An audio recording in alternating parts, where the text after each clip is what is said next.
కీర్తనల పుస్తకం 1వ అధ్యాయం 3 వచన భాగాలు. దుష్టుల ఆలోచన చొప్పున నడువక పాపుల మార్గమున నిలవక అపహాసకులు కూర్చున్న చోట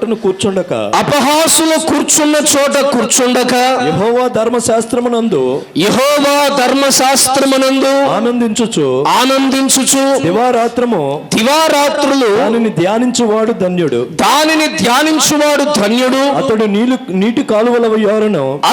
నీటి కాలువల యోరున నాటబడినదై ఆకు వాడక కాలమందు ఫలమిచ్చు చెట్టు ఫలమిచ్చే చెట్టు వలె ఉండును. అతడు చేయనిదంతయు సఫలమగును. ఆమెను చెప్తామా? ఈ ఏప్రిల్ నెల ఈ మొదటి ఆదివారపు ఆరాధనలో దేవుని సన్నిధిలోనికి చేరి వచ్చిన దేవుని బిడ్డలతో ప్రేమ కలిగిన దేవుడు వాగ్దానం ఇస్తున్నాడు. వాగ్దాన సందేశము ఏమని దేవుడు వాగ్దానం చేస్తున్నాడు? మీతో, మీ అందరితో, మీ కుటుంబాలతో వాక్యం కొరకు ప్రార్థన చేసుకుని, వాగ్దానం కొరకు ప్రార్థన చేసుకుని, దేవా నాతో మాట్లాడు, ఈ ఏప్రిల్ నెల దేవుని సన్నిధిలో నేను బలపరచబడేటట్లుగా, ఆదరించబడేటట్లుగా, పోషించబడేటట్లుగా, నెమ్మది పరచబడినట్లుగా, సేద తీర్చబడినట్లుగా మాతో మీరు వాగ్దానాన్ని ఇవ్వండియ్యా అని ఎంతమంది అయితే ప్రార్థన చేసుకుని ఆయన సన్నిధిని, కృపాసనమును ఆశ్రయించారో వారితో దేవుడు తేటగా వాగ్దానం చేస్తున్నాడు. అతడు చేయను అంతయు కూడా సఫలమగును. ఆమేన్ చెప్పండి గట్టిగా. అతడు అనే చోట మీ పేర్లు పెట్టుకోవాలి. మీరు చేసే ప్రతి దానిని కూడా దేవుడు ఏం చేస్తున్నట? సఫలము చేయునట్లుగా దేవుడు వాగ్దానం చేస్తున్నాడు. ఇక మీదట నువ్వు ఏ పని చేస్తున్నావో, ఏ కార్యాన్ని తలపెట్టబోతున్నావో, దేని కొరకు ప్రార్థన చేస్తున్నావో, దేనిని దేవుని సన్నిధిలో అడుగుతున్నావో వాటిని నేను నీకు సఫలము చేస్తాను, వాటిని నేను నీకు అనుగ్రహిస్తాను, సఫలపరుస్తాను అని దేవుడు, ప్రేమ కలిగిన దేవుడు వాగ్దానం చేస్తున్నాడు. సంతోషిస్తూ, ఉత్సహిస్తూ, ఉల్లాసముతో దేవుని వాగ్దానాన్ని అంగీకరించండి. ఇందాకడ మనం పాడినట్లుగా ఎవరు నమ్ముతారో వారే దేవుని వాగ్దానాన్ని స్వతంత్రించుకోగలుగుతారు. మేము దేవుని సన్నిధికి వెళ్ళాము, దైవ సేవకులు మమ్మల్ని పుచ్చగించడానికో, లాలించడానికో, లేకుంటే మమ్మల్ని సంతోషపరచడానికి ఏదో ఒక మాట చెప్పారులే, ఆయన అన్ని చెప్పినవన్నీ కూడా జరుగుతాయా, ఏదో ప్రోత్సహించడానికి, ఏదో పురుకొల్పడానికి ఏదో ఒక మాట చెప్పారులే అని అనుకున్నాం అనుకో, ఈ మాట కేవలము వినేవారిగా మాత్రమే ఉంటాము, కానీ విన్న వాక్యములో ఉన్న విజయాన్ని పొందే వ్యక్తినిగా నువ్వు కనబడవు. ఎందుకంటే నీలో వాగ్దానం విషయమైనటువంటి నమ్మకము లేకపోవటాన్ని బట్టి. దేవునికి స్తోత్రం. కనుక ఈ పూట సాధారణమైన విశ్వాసులుగా ఆయన సన్నిధిని సంధించగా, ఒక అసాధారణమైన విశ్వాసులుగా అనగా విశ్వాసము కలిగిన వారుగా, అచంచలమైన విశ్వాసులుగా, చంచలము కలిగిన వారుగా కాక కదలని వారిగా, స్థిరులుగా, ఏమండి స్థిరత్వము కలిగిన వారుగా, నమ్మకము కలిగిన వారుగా, దేవుడు నాతోనే మాట్లాడుతున్నాడు, నా కుటుంబం కొరకు, నా వ్యాపారం కొరకు, నా ఉద్యోగం కొరకు, నా చదువుల కొరకు, నా తల్లిదండ్రుల కొరకు, నా పిల్లల కొరకు, నా కొరకు దేవుడు మాట్లాడుతున్నాడని విశ్వాసముతో ఈ మాటలు ఎవరైతే హృదయపూర్వకంగా అంగీకరించగలుగుతారో నిశ్చయముగా ఈ ఏప్రిల్ మాసములో మీరు చేయనిదంతయు దేవుడు సఫలము చేయునుగాక. మీరు చేయనిదంతయు దేవుడు సఫలము చేయునుగాక. అంతా కొంత సమాధానం గట్టిగా వినపడాలి. అంతా కొంత, అంత గట్టిగానండి. మనం చేసేదంతలో కూడా దేవుడు సఫలపరుస్తాడు. సఫలమే. ఒకవేళ 2024లో అడుగుపెట్టి 3 నెలలు గడిచినా విఫలమనే భక్తిని చేస్తున్నామేమో, విఫలము అనే పరిస్థితులను అనుభవిస్తున్నామేమో. ప్రేమ కలిగిన దేవుడు, నీ బాధను చూచిన దేవుడు, నీ ప్రార్థన విన్న దేవుడు వాగ్దానం చేస్తున్నాడు, ఇక మీదట సఫలమయ్యే స్థితిగతులు నీ జీవితంలో ప్రారంభించబడునుగాక. మీ ప్రార్థనలు సఫలమవునుగాక, మీ ప్రయత్నములు సఫలమవునుగాక. దేవుడు అలా మన జీవితాన్ని వాగ్దానం చేత పలకరిస్తూ, వాస్తవానికి ఈ కీర్తనలు మొదటి అధ్యాయం ఈ 3 వచనాలు, కానీ ఈ 3 వచనాలు ప్రత్యేకంగా చెప్పాలంటే సండే స్కూల్ పిల్లలకు కూడా కంఠస్థమైనటువంటి వాక్య భాగాలు. నేనేదో రిఫరెన్స్ చెప్పాను అనుకోండి, మరి మీ తెలివితేటలు ఏమైనాయి? మరలా బైబిల్ తీసి మళ్ళా బైబిల్లో ఉన్నట్టుగా మళ్ళీ ఎక్కడో మేము మర్చిపోతామేమో, లేకపోతే ఇంకేందో కొత్తగా ఈరోజు రాశారా అన్నట్టుగా తీసి మరలా గుట్ల గోపల్లాగా కళ్ళు తెరిచాట్లు చూస్తున్నారు. మాకు తెలియదండి, అందరికీ తెలుసు కదా. ఈ వచ్చిన భాగాలు అందరికి బాగా పరిచయం ఉన్న మాటలు. నేను చదువుతుండగా లేకుంటే వాక్యాన్ని చెబుతూ ఉండగా మీలో చాలా మంది ఈ మాటలు చాలాసార్లు విన్నాం, దీంట్లో కొత్త ఏముందిలే, మరలా ఈరోజు పాస్టర్ గారు నిలబడి మాకు ఈ మాటలు చెప్తున్నాడు, అసలు ఈయనే చాలాసార్లు ఈ విషయాలు బోధించాడు అన్నట్టుగా కొంతమంది మనసులో అనుకోవచ్చు. నిజమే. కానీ దేవుని వాక్యం అండి, దేవుని వాక్యం ఎలాంటిదంటే, ప్రభు ఈ మాటలు నన్ను బోధించమన్నప్పుడు నాలో కలిగిన విషయానికి దేవుడు స్పందించి మాట్లాడిన మాట, దేవుని వాక్యము నీళ్ళ కలిగిన ఓట, నీళ్ళ కలిగిన ఓట. అది ఆ ఓటలో నుండి నీళ్ళెప్పుడు కూడా ఉబుకుతూనే ఉంటాయి, నూతన నీళ్లు దానిలో నుండి వస్తూనే ఉంటాయి. దేవుని మాట జీవము కలిగిన ఓట వంటిది. అది ఎప్పుడు కూడా కొత్త కొత్త నీరు దానిలో నుండి దేవుడు అనుగ్రహిస్తూ ఉంటాడు. పాత నీరు కాదు ఈరోజు మీరు త్రాగేది, పాత నీరు కాదు, పాత మాటలు కాదు వినేది. మనసు పెట్టి జాగ్రత్తగా వినగలిగితే ఈ పాత విషయాల్లోనే కొత్త సంగతులు పరిశుద్ధాత్మ దేవుడు మనకి బోధించునుగాక. కొత్త సంగతుల ద్వారా దేవుడు మనల్ని పలకరించునుగాక. దేవుని బిడ్డలారా, కీర్తనల పుస్తకం ఒక 5 విధాలుగా ఇది విభాగించబడినట్లుగా మనం చూస్తాం. మొదటి అధ్యాయాన్ని మనం చూసినప్పుడు మొదటి అధ్యాయము నుండి అక్కడ చూడండి, మొదటి అధ్యాయంలో పైన ఒక మాట రాస్తుంది. ఏమనుంది? ప్రథమ స్కందము 41వ వాక్యము వరకు, 41వ అధ్యాయం వరకు ప్రథమ స్కందముగా ఇది పిలువబడుతుంది. 42వ కీర్తన నుండి 72వ కీర్తన వరకు అక్కడ చూడండి, 42 పైన ఏం రాస్తుంది? ద్వితీయ స్కందము.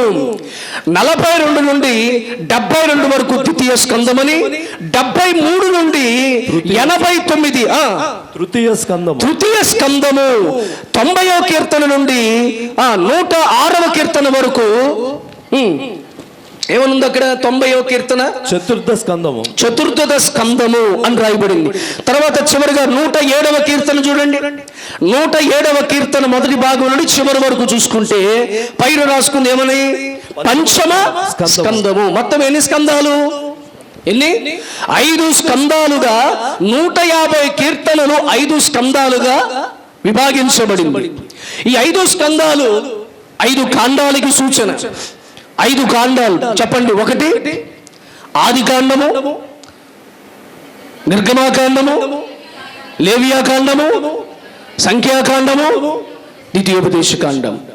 5 స్కందాలు 5 కాండాలకి సూచనగా విభజించబడ్డాయి. ఈ కీర్తనల పుస్తకాన్ని ఎక్కువగా దావీదు కీర్తనలు ఎక్కువ చూస్తాం. ఈ కీర్తనల్లో దావీదు కీర్తనలు చూస్తాం. అలాగే ఈ కీర్తన పుస్తకంలో మనకి మోషే రాసిన కీర్తనలు, ఆసాపు రాసిన కీర్తనలు, కోరాహు కుమారులు రాసిన కీర్తనలు, ఇలాగా కొంతమంది భక్తుల చేత ఈ కీర్తనలు రాయబడ్డాయి.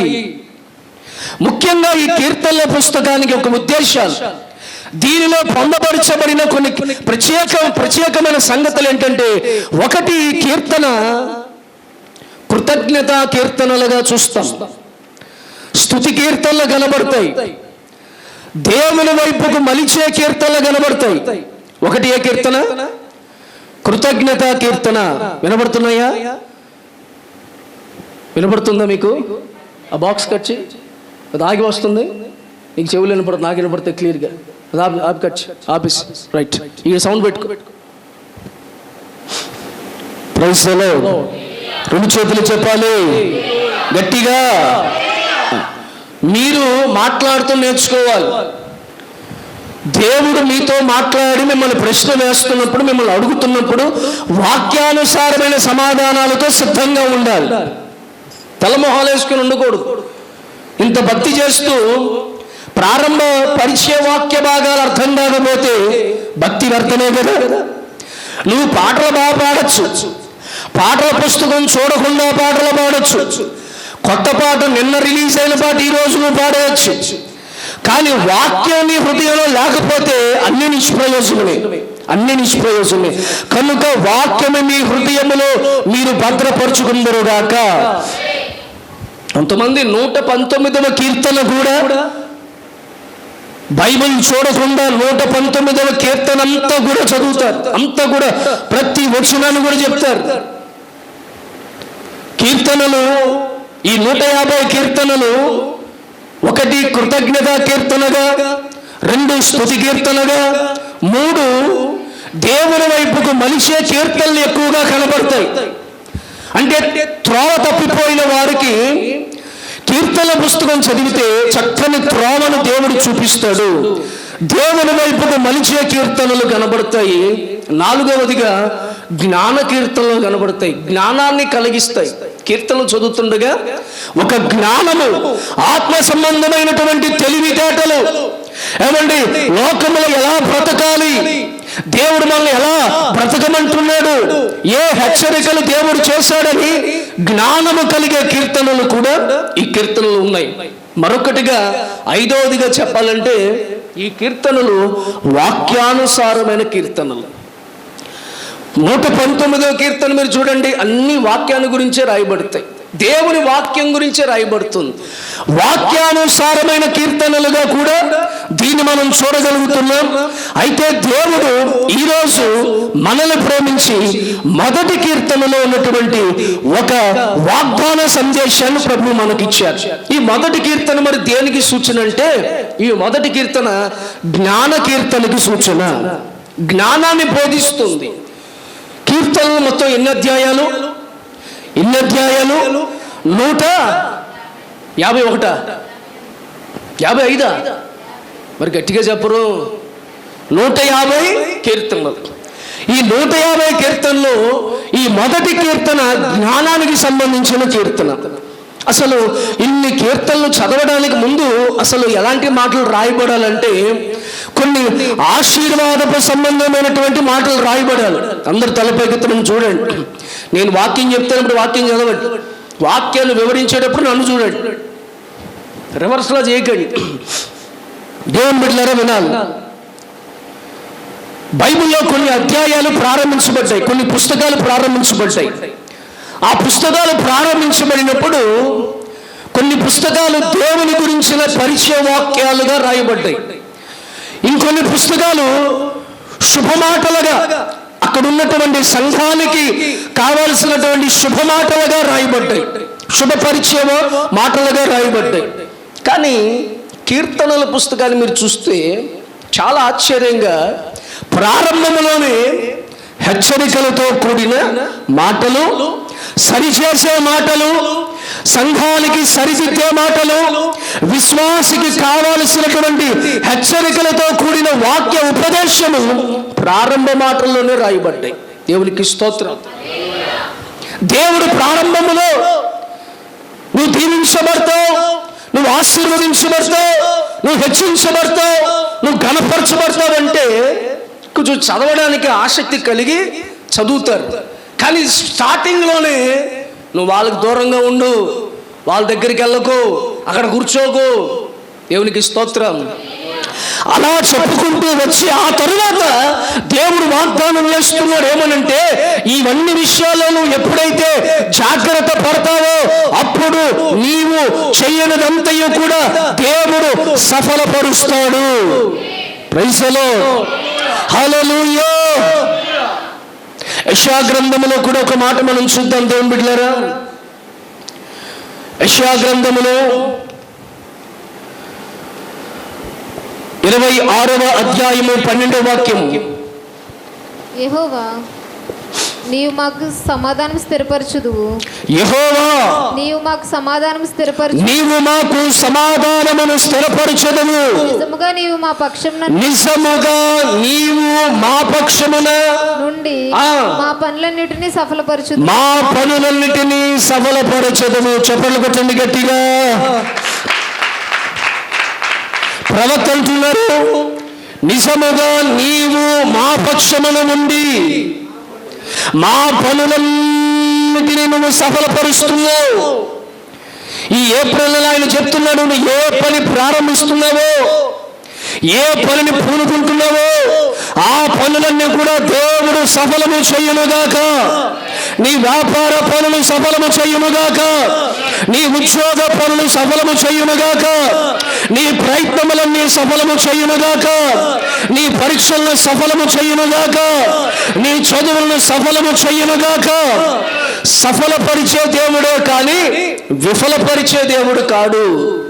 కానీ మనము కొన్ని సందర్భాలలో అహంకారముతో, అవిధేయతతో, అనాలోచనతో దేవుడు మనల్ని ఆశీర్వదించి సఫలపరిచేవి కూడా విఫలపరుచుకునేటట్లుగా, సక్సెస్ కాకుండా ఫెయిల్యూర్ అయ్యేటట్లుగా కొంతమంది వాళ్ళంతటి వాళ్ళే వాళ్ళ భక్తి జీవితంలో అలాంటి అడ్డుగోడలు, ఆటంకాలు వేసుకుంటున్నారు. దేవుడు అంటున్నాడు, సక్సెస్ గా నేను మారుస్తాను, ప్రతిదీ సక్సెస్ గా ఉండేటట్లుగా, అన్ని విషయాల్లో కూడా నువ్వు సక్సెస్ అయ్యేటట్లుగా నేను చేస్తాను. దేవుని ఉద్దేశం అదే, దేవునికి యొక్క సంకల్పం అదే. మన పట్ల దేవుని యొక్క ఉద్దేశములు, ఆయన సంకల్పము, ఆయన ప్రణాళిక ఒకటే. మనము అన్ని విషయాల్లో సక్సెస్ అయి ఉండాలి. పాపాన్ని జయించే విషయంలో సక్సెస్ పొందాలి, సాతాను జయించే విషయంలో సక్సెస్ పొందాలి, బలహీనతను జయించే విషయంలో సక్సెస్ పొందాలి, అన్ని విషయాల్లో జయము పొందాలి, అన్ని విషయంలో సఫలముగా జీవించాలి. దేవునికి స్తోత్రం. హల్లెలూయా. మరి అలా సఫలము కాకుండా జరిగించే కొన్ని కారణాలు బైబిల్లో రాయబడ్డాయి. అవేంటో క్లుప్తంగా మనం తెలుసుకుందాం. ఎందుకు మన జీవితంలో ఒకవేళ ఈ వాక్యం వింటున్న నీవు ఎందుకు అపజయాలు పాలవుతున్నావు, ఎందుకు నీ జీవితంలో ఓటమి ఎదురవుతుంది, ప్రార్థన చేస్తున్నావు జవాబు రావట్లా, ప్రయత్నం చేస్తున్నావు నిష్ప్రయోజనకరంగా కనబడుతుంది, కారణము లేదు, కారణము లేకుండా ఏది జరగదు. కొన్ని కారణాలు ఉన్నాయి. ఈ ఏప్రిల్ నెలలో ఆ కారణాలేంటో తెలుసుకుని జాగ్రత్త పడి వాగ్దానాన్ని మనమందరము స్వతంత్రించుకుందుము గాక. ఆమేన్. చదవండి మొదటి 3 మాటలు, చదవండి మొదటి 3 విషయాలు. దుష్టుల ఆలోచన చొప్పున నడువక, దుష్టుల ఆలోచన చొప్పున నడువక, పాపుల మార్గమున నిలువక, పాపుల మార్గమున నిలవక, అపహాసకులు కూర్చుండు చోటను కూర్చుండక, యెహోవా ధర్మశాస్త్రమునందు ఆనంద. 3 సంగతులు దేవుడు బోధిస్తున్నాడు. చూడండి దేవుని బిడ్డలారా, అందరికీ పరిచయమే. 1, దుష్టుల ఆలోచన చొప్పున. సమాధానం చెప్పాలి మీరు కూడా. నడవమన్నాడా, నడవద్దన్నాడా? నడవద్దు. తర్వాత ఏమన్నాడు? నిలవద్దు. 3వది ఏమన్నాడు? కూర్చున్న చోట కూర్చోవద్దు. 3 సంగతులు. ముచ్చటగా 3 సంగతులు. మొదటి విషయం ఏంటంటే, ఎవరు చేసే పనులు సఫలీకృతమవుతాయి. దేవుడు ఎవరి పనులను సఫలపరుస్తాడు? అందరినీ కాదు. అయ్యా వినాలి, అందరు చేసే పనులు కాదు. ఎవరైతే నడవక, నిలవక, కూర్చోక, మనిషి చేసే 3 సంగతులు ఇవన్నీ కూడా. ఒకటేమంటున్నాడు? వాళ్ళతో నడవద్దు అంటున్నాడు. నడిచే పని చేస్తాం. నడవకపోతే ఏం చేస్తాం? నిలిచుంటాం. దేవుడు ఏమంటున్నాడు? రెండవదిగా వాళ్ళ మధ్యన నిలిచి ఉండద్దు. 3వది ఏమంటున్నాడు? ఒకవేళ నడవకపోతే, నిలవకపోతే 3వది చేసేది ఏది? కూర్చుంటాం. 3వది కూడా దేవుడు అంటున్నాడు, కూర్చోవద్దు కూడా. ఏప్రిల్ నెల ఈ పాఠాలు మీ అందరికీ కూడా గుణపాఠాలుగాను, ఆశ్చర్యకరమైన ఆశీర్వాద పాఠాలుగా, మాటలుగా మీ జీవితంలో కనపడాలి. అలా కనపడాలంటే నడవద్దు, నిలవద్దు, కూర్చోవద్దు. మరి ఏం చేయాలి? మనము దుష్టుని ఆలోచన నుండి, పాపుల మార్గాలలో నుండి, అపహాస్యుల స్థలాలలో నుండి మనమందరము కూడా ఈ ఏప్రిల్ నెలలో పారిపోయే వారముగా ఉందుముగాక. ఆమేన్ చెప్పండి. ఇంకా చెప్పాలంటే పరిగెత్తే వారంగా ఉందాం. పోనీ పారిపోయే వారం అంటే మళ్ళీ వేరేలాగా అనుకుంటారు కదా. పోనీ ఏమందాం? పరిగెత్తే వారం. ఏమన్నాడు దేవుడు? నిల్చోవద్దు, నడవద్దు, నిల్చోవద్దు, కూర్చోవద్దు అన్నాడు. 3 చేయమయ్యా. మరి ఏం చేయమంటావయ్యా అంటే పరిగెత్తు అంటున్నాడు ఆయన. ఏం చేయాలి? ఇది పరిగెత్తే కాలం. ఇది నిదానంగా నడిచే కాలం కాదు, నిలిచే కాలం కాదు, కూర్చునే కాలం కాదు, తాపీగా కూర్చుని ఏమంటావులే అనుకునే కాలం కాదు. ఇది ఆశీర్వాదాల కొరకు క్రైస్తవుడు పరిగెత్తే కాలం. విశ్వాసి ఆత్మీయతలో పరిగెత్తే కాలం. పరిశుద్ధతలో పరిగెత్తాలి. లోకములో నుండి దేవుని యొద్దకు పరిగెత్తాలి. అలా ఎవరైతే పరిగెడతారో వారి జీవితంలో దేవుడు అంటున్నాడు, నీ కార్యములన్నీ నేను సఫలపరిచెదనుగాక. నువ్వు ఏ పని చేస్తావో అన్ని పనుల్లో నేను నీకు విజయమునిస్తాను. నేను నీకు తోడే ఉండి నేను నిన్ను ఆశీర్వదిస్తాను. దేవునికి స్తోత్రం. బైబిల్లో ఒక గొప్ప దైవజనుడు, మంచి పరిచారకుడని పేరుగాంచినవాడు. బైబిల్లోనే చక్కని పరిచారకుడు, మంచి పరిచారకుడు అని పేరు ఎవరికి వర్తిస్తుంది చెప్తారు ఎవరైనా? బైబిల్లో ఒక మంచి పరిచారకుడు ఉన్నాడు, చక్కని పరిచారకుడు. అతని గురించి మాట్లాడుతూ కూడా పరిచారకుడు అని పిలుస్తారు. ఎవరతను తెలీదా? మోషే దగ్గర పరిచర్య చేస్తున్నాడు. ఎవరు? దేవునికి స్తోత్రం. మీకు గిల్లితే కానీ అది బొమ్మ తనంతటి తాను ఆడదు. ఏం చేస్తుంది బొమ్మ? కీ ఇవ్వాలి. కీ ఇచ్చిన తర్వాత టిగిడి అని కొట్టుకుంటూ ఉంటుంది. అట్లా మీకు కొంచెం కీ ఇవ్వాలి.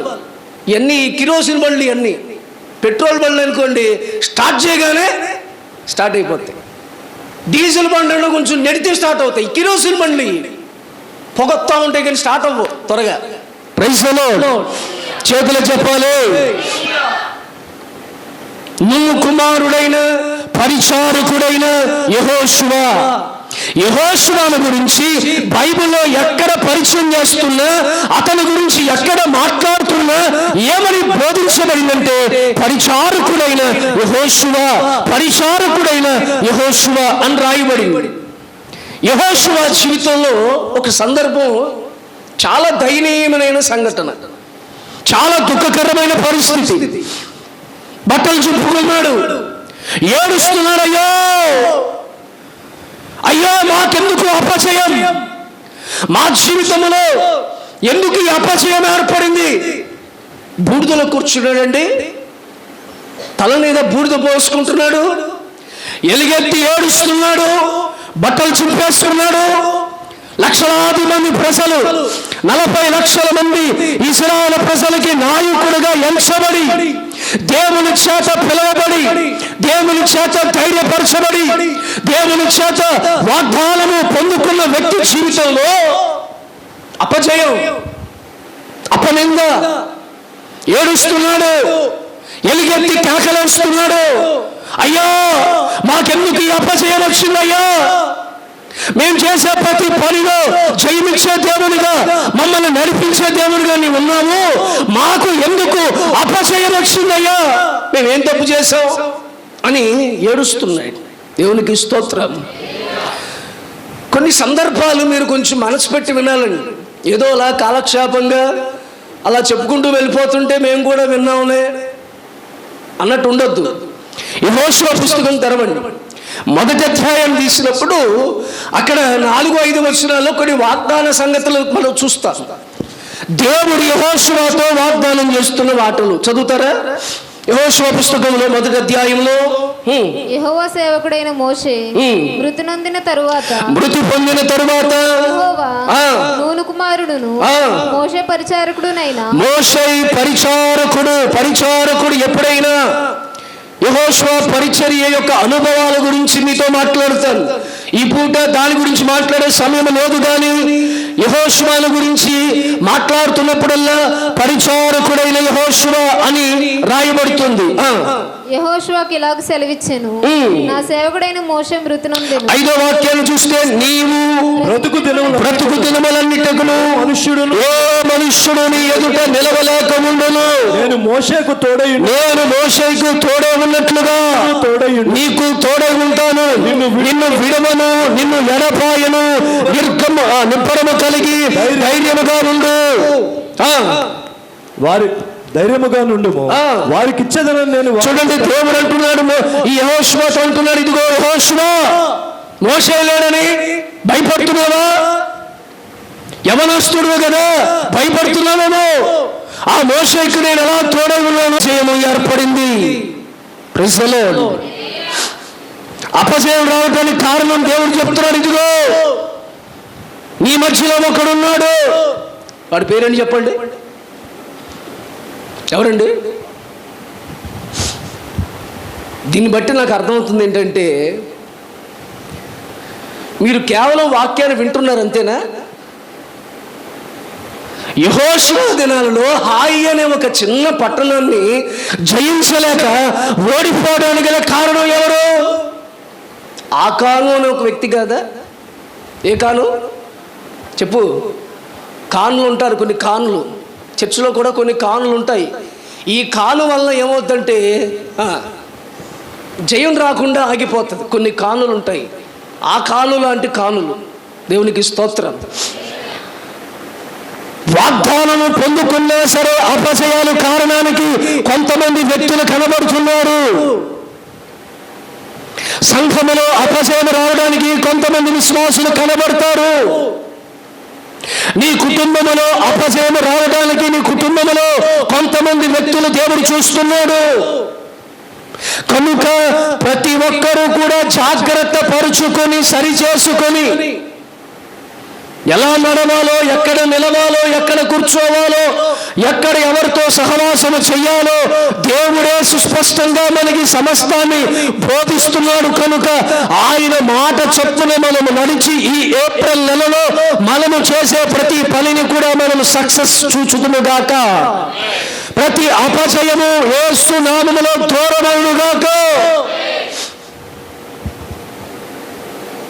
దేవదూతలు పంపించి దేవుడు చెబుతున్నాడు, అయ్యా నువ్వు ఇక్కడ ఉండకూడదు, ఈ మైదానంలో అగ్ని గంధకాలు కురిగిపోతున్నాయి, అగ్ని గంధకాలు ఈ మైదానంలో కురుస్తాయి, అగ్ని చేత ఈ సొదొమ ప్రాంతమంతా కూడా నాశనం అయిపోతుంది.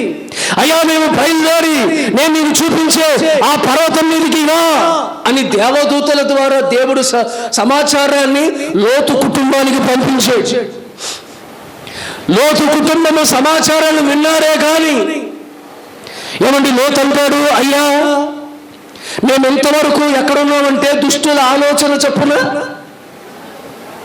పాపుల మార్గంలో నిలిచాము, అపహాసులు కూర్చున్న చోటే మేము కూర్చున్నాం. ప్రభు అంటాడు, అందుకే నడిచిన స్థితిలో నుండి, నిలిచిన స్థితిలో నుండి, కూర్చున్న స్థితిలో నుండి ఇప్పుడు లోతుతో అంటాడు, పారిపో, పరిగెత్తు అన్నాడా? పరిగెత్తమన్నాడా? వెనక్కి చూడకుండా పరిగెత్తు నువ్వు. కానీ దేవుడు లోతుకి ఎక్కడికి వెళ్ళమన్నాడు, ఆ స్థలానికి వెళ్ళడానికి లోతు అన్నాడు, నా వయసు సరిపోదయ్యా, నాకు శక్తి సరిపోదయ్యా, నాకు ఆరోగ్యం లేదయ్యా, నేను అంత దూరం వెళ్ళలేను. దేవునికి స్తోత్రం. కొంతమంది చూడండి, నేను అడిగాను, అయ్యా ఈ మధ్య వరకు చాలా కష్టపడి వచ్చేవారుగా మందిరానికి, ఇప్పుడు రావట్లేదు ఏంటంటే, మా పక్కనే ఒక మందిరం ఉందండి పాస్టర్ గారు అండి, అక్కడ కూడా ప్రార్థనలు జరుగుతున్నాయి, వాళ్ళు కూడా తెల్లబట్టలు వేసుకున్నారు, వాళ్ళు కూడా గట్టిగానే వాకింగ్ చెప్తున్నారు. దేవునికి స్తోత్రం, హల్లెలూయా. ఈ మధ్యన వాక్యం ద్వారా ఒక విశ్వాసిని హెచ్చరిస్తే ఆ విశ్వాసి కోపడి మందిరం మానేశారు. మందిరం మానేయడం మాత్రమే కాకుండా నేను ఒక్కడే మానేస్తే నాకు పెద్ద గొప్పతనం ఏముంది, నా ద్వారా సంఘంలో కొంతమంది మానేయాలి. ఇదేంటండి అసలు, నా ద్వారా సంఘంలో కొంతమంది రావాలనుకోవాలా మానేయాలనుకోవాలా? మీరేమనుకుంటున్నారు చెప్పండి నోరు తెరిచి. ఎవరు? ముందు మీరు రండి. ముందు మీరు వస్తే నెలలో ఉండే 4-5 వారాల్లోనే 2 వారాలు మానేస్తావు నువ్వు. సాకులు మాత్రం నిండు సోలాలు లాగా కడుపు నిండా ఉంటాయి సాకులు, అసలు ఏ లోటు ఉండదండి, నోటి నిండా మాటలే. అదండి బాబు, ఇదండి మాటలు, నడవలేకపోయినండి, రాలేకపోయినండి, నెత్తి మీద స్లాబ్ పడిందండి, ఇటక పడిందండి, కొబ్బరి చెట్టు పడిందండి, కొబ్బరి ఆకు పడిందండి, అన్నీ చెప్తావు. పనికి వెళ్ళటానికి సాకు ఉండదు, ఊరికి వెళ్ళటానికి సాకులుండు. దేవునికి స్తోత్రం.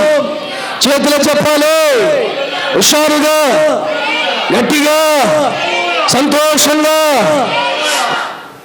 నా ప్రియమైన దేవుని బిడ్డలారా, నా మాటలు మీకు అర్థమవుతున్నాయా? దేవుడు అంటున్నాడు, నడవద్దు, నిలవద్దు, కూర్చోవద్దు. లోతుతో దేవుడు చెప్పాడు, లోతు ఇంతకాలం వాళ్ళతో నడిచావు, ఇంతకాలం వాళ్ళ మధ్య నిలిచావు, ఇంతవరకు వాళ్ళతో పాటు సంచారం చేసి అక్కడే కూర్చున్నావు. ఇక లేచి ఇక నువ్వు నడవడం కాదయ్యా, ఇప్పుడు పరిగెత్తాలి. పరిగెత్తే సమయము ఆసనమైంది, నాశనము రాపోతుంది, దారిద్రత రాపోతుంది, శాపము దిగి రాపోతుంది. కనుక నీవు ఇక్కడే ఉంటే ఆ శాపము నీవు నీ పిల్లల మీదకి వస్తుంది. కనుక ఇక్కడి నుండి నీవు పారిపో, ఇక్కడి నుండి నేను పరిగెత్తుకొని వెళ్ళా. దేవునికి స్తోత్రం. కానీ లోతు దేవుడు చెప్పిన మాట వినడానికి ఇష్టపడలా. దేవుడు ఎక్కడికి వెళ్ళమన్నాడో ఆ పర్వతం మీదకి వెళ్ళడానికి ఇష్టపడలేదు. లోతు అంటాడు, వయసులో పైబడి ఉండండి, నడవలేకపోతున్నాడండి, మా కళ్ళు గుజ్జరిగిపోయిందండి, ఇక్కడ నడువులో వెన్నుపూస అరిగిపోయిందండి, పక్కకి సారిందండి, ఇక నా వల్ల కాదండి, నేను ముందుకు వెళ్ళలేకపోతున్నానండి అన్నట్టుగా ఏమండి ఎక్కడో వేరే దారులు వెతుక్కున్నాడు. వేరే దారులు వెతుక్కున్న లోతు వంశావళి యొక్క శాపకరమైన పరిస్థితుల గురించి బైబిల్లో మళ్ళా ప్రత్యేకంగా మీకు చూపించాల్సిన అవసరం లేదు. దేవునికి స్తోత్రం. ఓ భయంకరమైనటువంటి శాపకరమైనటువంటి వంశానికి తండ్రిగా మార్చబడ్డాడు లోతు.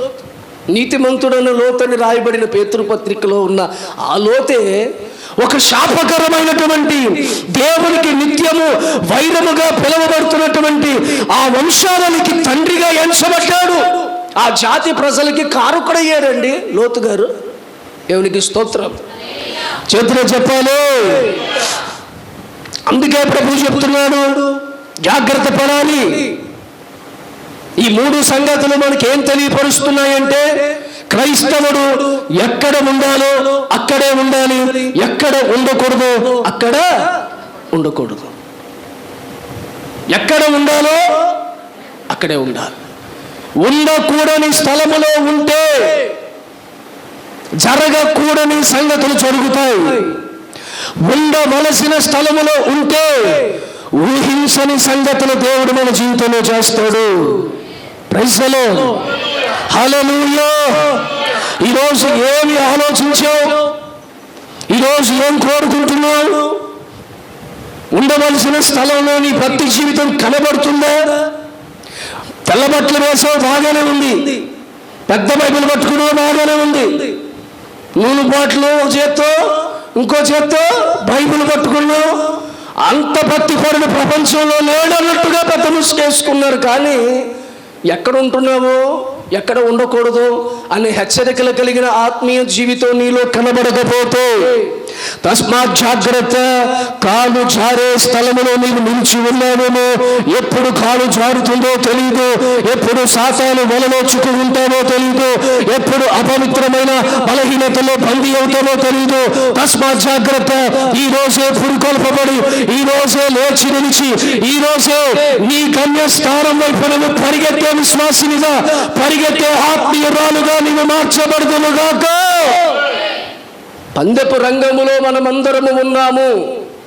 పౌలు గారు అంటారు, మనం అందరము ఎక్కడున్నామండి? పందెపు రంగంలో ఉన్నాం, రన్నింగ్ రేస్లో ఉన్నాం.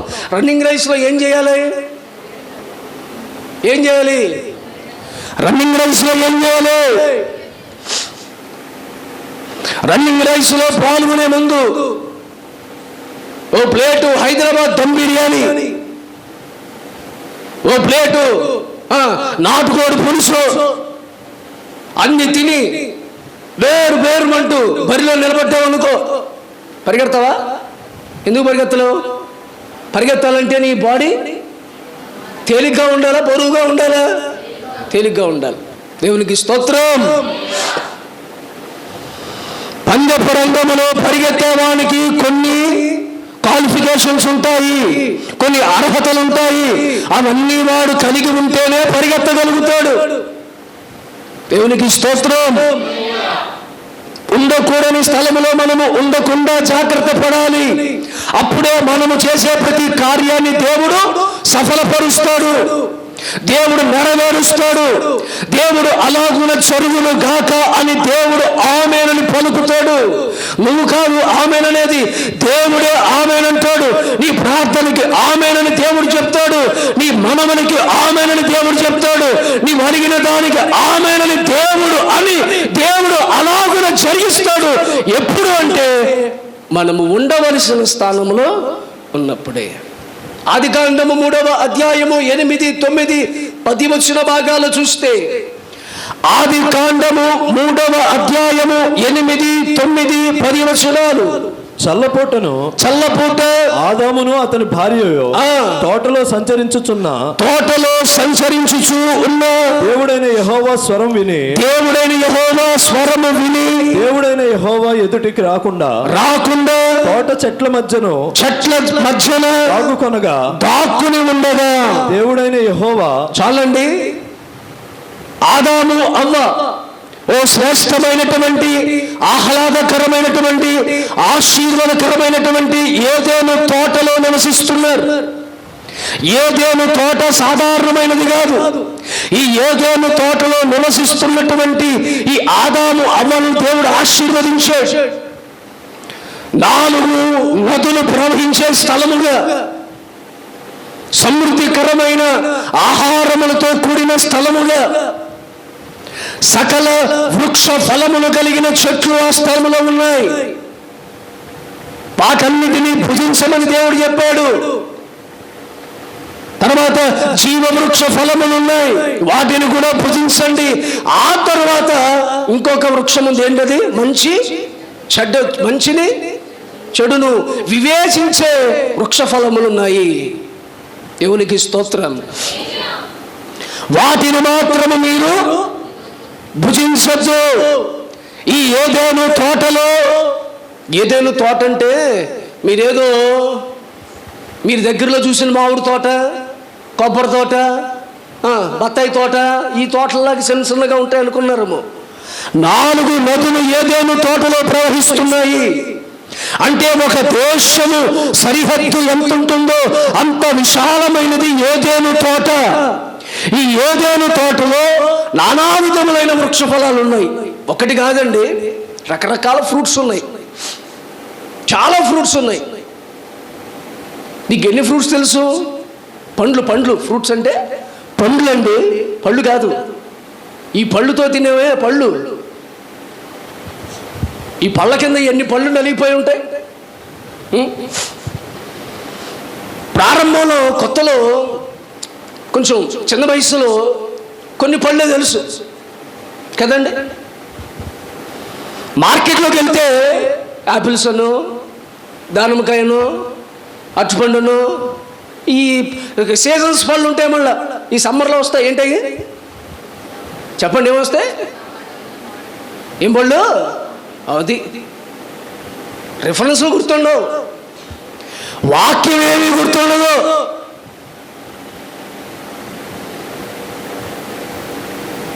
పళ్ళు గురించి చెప్పండి మాత్రం బలి చెప్తున్నాను. మామిడి పళ్ళు. దేవునికి స్తోత్రం. తిండికి సగ్గట్లే. Praise the lord, hallelujah. వర్షాకాలం వచ్చిందనుకోండి, ఏ పండ్లమ్మా? సీతాఫలమా? Praise the lord. ఇటువరకు డ్రాగన్ ఫ్రూట్ అంటే ఎవరికైనా తెలుసా? మరి అది ఉందా లేదా? రకరకాల ఫ్రూట్లు వచ్చినాయి ఇప్పుడు. కివీ ఫ్రూట్ కూడా ఇదివరకు ఎవరికి తెలియదు. డాక్టర్లే ప్రమోట్ చేస్తున్నారు ఫ్రూట్స్కి. అడ్వర్టైజ్మెంట్ ఇలా ఇస్తున్నారు, ప్రమోషన్ ఇలా ఇస్తున్నారు, ప్రమోట్ చేస్తున్నారు. ఇదిగో కివీ తింటే ఫలానా వస్తుంది, హెల్తీగా ఉంటావు. అది తింటే ఇది. ఒకరోజు యాపిల్ తింటే డాక్టర్ దగ్గరికి వెళ్ళాల్సిన పనే లేదు. ప్రైజ్ ది లార్డ్, హల్లెలూయా. ఇప్పుడు రకరకాల మార్కెట్లో ఏమండి ఇంకేమున్నాయి? లిచ్చి. మా ఆద్య తింటది లిచ్చి ఫ్రూట్. అవి తెచ్చి ఒక అర కేజీ తెచ్చిన అలా కూర్చుండగా అరగంటలు అయిపోతాయి. ప్రైజ్ ది లార్డ్, హల్లెలూయా. ఎప్పుడైనా తెలుసండి అయ్యగారు మీకు ఎప్పుడైనా లిచ్చి ఫ్రూట్ తెలుసా? లిచ్చి ఫ్రూట్, లచ్చి కాదండి, లిచ్చి. మరి ఎన్ని వచ్చినాయా లేదా? రకరకాల ఫ్రూట్స్ అన్నీ కూడా మార్కెట్లో కనబడుతున్నాయి. ఇవి మనకి తెలిసిన వరకే. కొన్ని వేల రకాలైన ఫ్రూట్స్ ఉన్నాయి ఏదేను తోటలో. ప్రైజ్ ది లార్డ్, హల్లెలూయా. ఆహారం కంటే పళ్ళు చాలా ఆరోగ్యకరమని దేవుడు ప్రారంభములో రైస్ పట్ల ఏం పెట్టాడు? ఫ్రూట్స్ పెట్టాడు. దేవునికి స్తోత్రం. అందుకే అన్నిటికంటే కాస్ట్లీ ఫ్రూట్సే, ఎక్కువ రేట్ అవే ఉంటాయి. నువ్వు ఎంత డబ్బు తీసుకెళ్ళినా ఆడ కరిగిపోవడమే తప్ప అయిపోయిందనే మాట రాదు. దేవునికి స్తోత్రం. ఏం చెప్పనొస్తున్నానంటే, ఏదైనా తోటలో మనం బ్రతుకున్న జీవితం, మన బ్రతుకు దినాలంతట్లో కూడా చూడని రకరకాల పండ్లన్నీ కూడా ఆదాము అవ్వ తింటున్నారు. కోసుకుని తింటమే. అన్ని రకరకాల ఫ్రూట్స్ ఉన్నాయి, ఏమి ఇబ్బంది లేదు, చక్కగా తింటున్నారు. వాళ్ళకి ఏదైనా ఇల్లు లేదని బాధ ఉందా? కరెంటు బిల్లు కట్టాలి,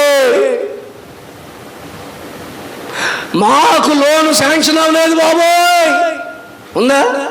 నా పేరు తీసేశారు పాస్టర్ గారండి, ప్రార్థన చేయండి మా కోసం. కరెంటు బిల్లు కట్టాలనే బాధ ఉందా? ఏ బాధ లేదండి. పిల్లలు ఉన్నారా? పిల్లల్ని చదివించాలి, స్కూల్ ఫీజు కట్టాలి. ఇప్పుడు నుంచే అంటున్నారు ఏమని, ఇంకా నెక్స్ట్ ఇయర్లోకి ప్రమోట్ అవ్వలేదు, అప్పుడేమంటున్నారు, నెక్స్ట్ ఇయర్ పుస్తకాలు కొనండి, ఫీజులు కూడా ముందే కడితేనంట. ఏమంటున్నారంటే, ముందే కడితే మీకు కొంత డిస్కౌంట్. దేవునికి స్తోత్రం. జూను జూలైలో కడితే మీకు ఎక్కువ కట్టాల్సి వస్తుంది. ఇప్పుడు కట్టారనుకోండి కొంచెం తక్కువ కట్టించుకుంటాం మేము. పుస్తకాలు కూడా ఇప్పుడే దొరుకుతాయి. మరి అప్పుడు దొరకవంటే అప్పుడు దొరుకుతాయి. ఏమంటున్నారు? అప్పుడు బిజీ అయిపోతాయండి, రష్గా ఉంటుంది. దొరుకుతాయా? దొరకవు, ఏమి ఉండదు. ఆ బుక్ స్టాల్లో ఖాళీకి కూర్చొని చూస్తూ ఉంటాడు, ఏగలోకుండా ఉంటాడు. రండి బాబు రండి, మ్యాథ్స్ పుస్తకం తీసుకోండి, ఫిజిక్స్ పుస్తకం తీసుకోండి, సోషల్ పుస్తకం తీసుకోండి, అన్ని పుస్తకాలు ఆల్ టైమ్ అవైలబుల్. దేవునికి స్తోత్రం. చేతులు చెప్పాలి.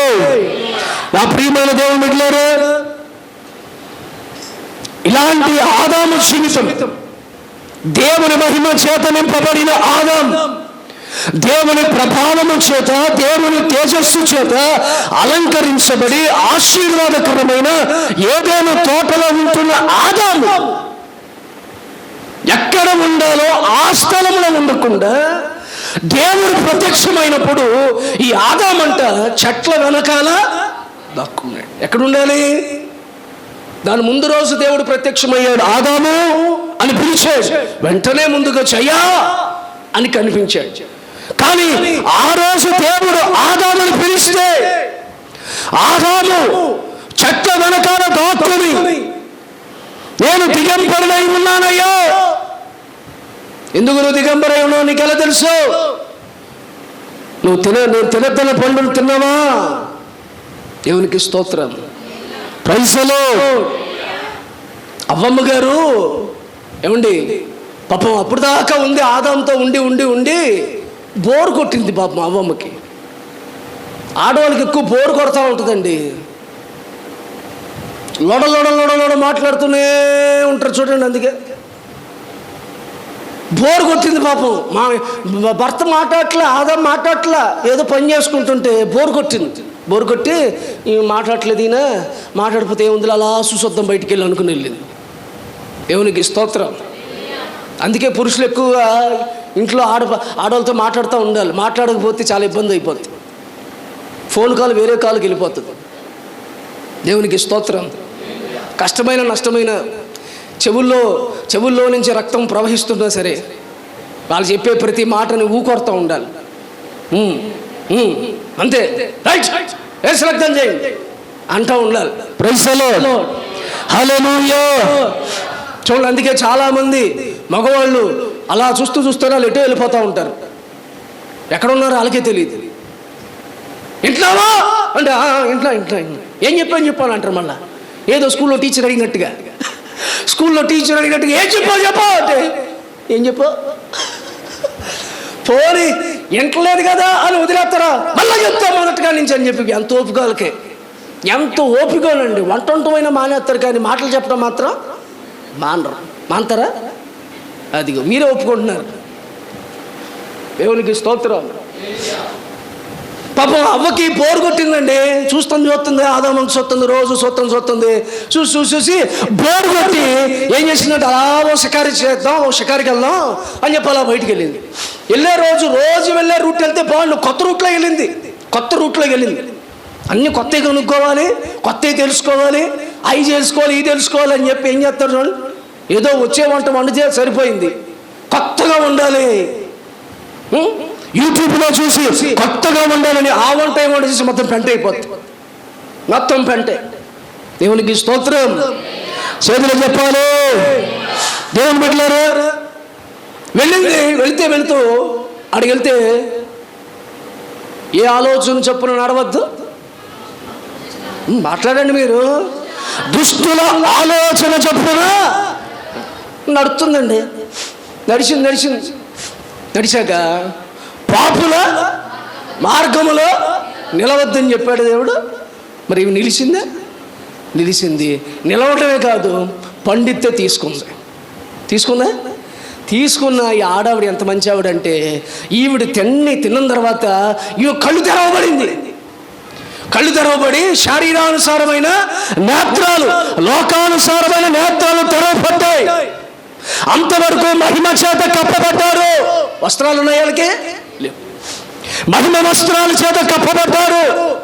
మహిమ వస్త్రాల చేత అలంకరించబడ్డారు. మహిమలో ఉన్నారు వాళ్ళందరూ. భూమి మీద ఉన్న మహిమలో ఉన్నారు వాళ్ళందరూ.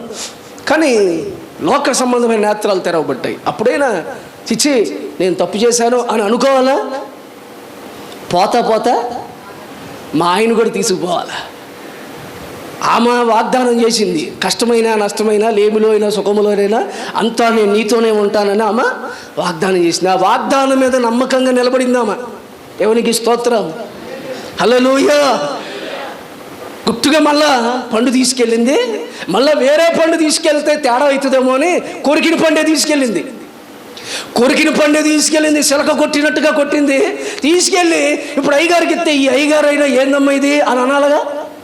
ఈ అయ్యగారు కూడా ఇంకా అమ్మగారు ఏది ఇస్తే అదే అమృతం, మరి ఇవ్వకపోతే తర్వాత చాలా దెబ్బలాట్లు అవుతాయి అని చెప్పి ఏది జరిగితే జరిగింది అని ఈయన తిన్నాడు. తినేసరికి ఈయన అంటున్నాడు, ఏ నువ్వేంటి ఇలా ఉన్నావు అన్నాడు. నువ్వు కూడా ఇలా ఉన్నావు అన్నాడు. ఇద్దరు ఆకులు కప్పుకున్నారు. దేవునికి స్తోత్రం, హల్లెలూయా. ఏం కప్పుకున్నారు? ఆకులు కప్పుకున్నారు. నేను ఒక థియరీ ఉంది. ఏ థియరీ అంటే, కోతిలో నుండి చెప్పండి ఎవరు వచ్చారు? మీరు వచ్చారా? నేనైతే రాలా. మీరు వచ్చారంటే నాకు డౌటే, కొంచెం డౌట్ కొడుతుంది. ఎందుకంటే కొంతమంది కోతుల్లా ప్రవర్తిస్తూ ఉంటారు ఒక్కొక్కసారి. Praise the Lord. ఎవరి నుండి ఎవరు వచ్చారు చెప్పండి? ఎవరి నుండి? కోతిలో నుండి మనిషి వచ్చాడు అంటారు. నేను దీన్ని నమ్మను. కానీ ఆదాము వస్త్రధారణ మాత్రం ఇప్పుడు వచ్చింది.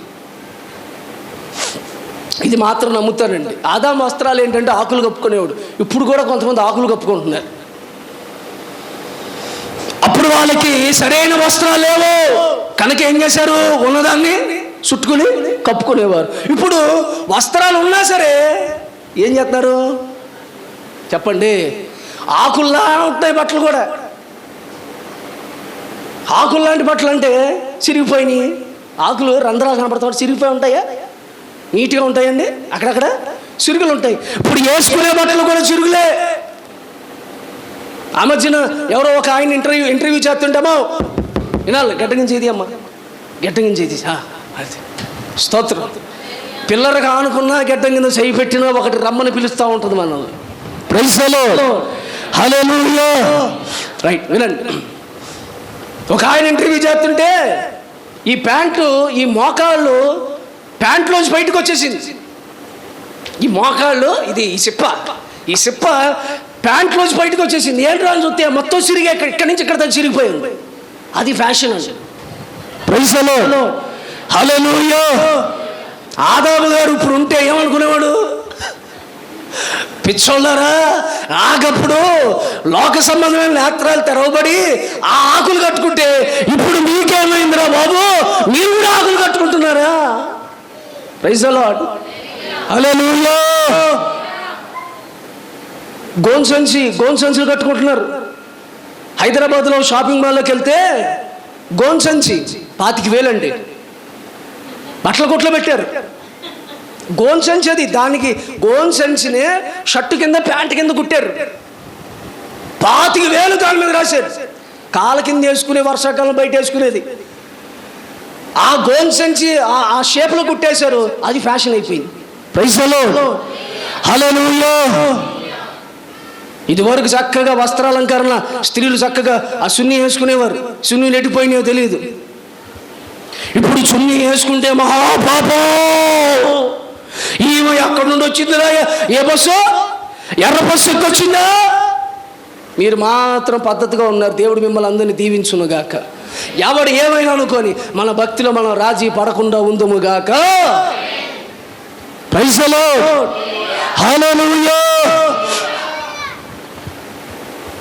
చూడండి, దారిలో పోతే సున్నీలో ఉండవు కొంతమంది. కొన్ని అటు పోయిందో తెలియదు, వదిలేయండి. తర్వాత ఆడపిల్లలు కూడా వేసుకునే బట్టలు ఇక్కడ సిరుగు, మళ్ళీ ఎక్కడైతే మొత్తం సిరిగే. నటికేసుకునేది ఒకటే కనపడుతుంది, బెల్ట్.